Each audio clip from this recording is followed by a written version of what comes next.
In the examples so far, looping has been done in a brute force sort of way, that is, a subtraction statement reduced a counter, then a compare statement was used to determine whether the branch should be taken. But there are some opcodes that mimic the actions of a compiler and can be used to construct loops. For example, a loop can be constructed this way. The ECX register is used as a loop counter. The loop instruction at the bottom of the loop subtracts 1 from ECX, and if the result is not 0, it branches to the label. It's the same thing as was shown in the previous examples, except in this case the details are hidden.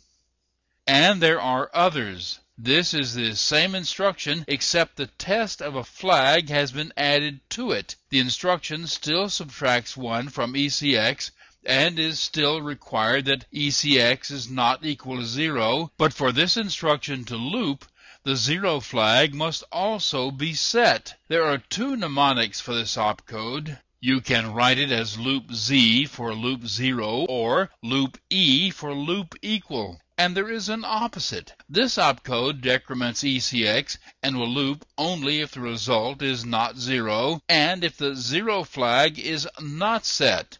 The mnemonic is loop in 0 for loop not 0, or it can be written as loop in E for loop not equal.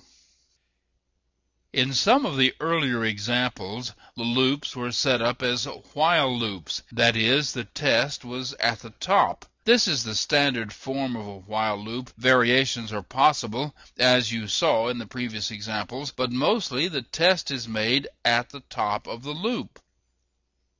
The other basic form is the do-while loop, or do loop, where the test is made at the bottom of the loop. This is a simpler structure, requiring only one label.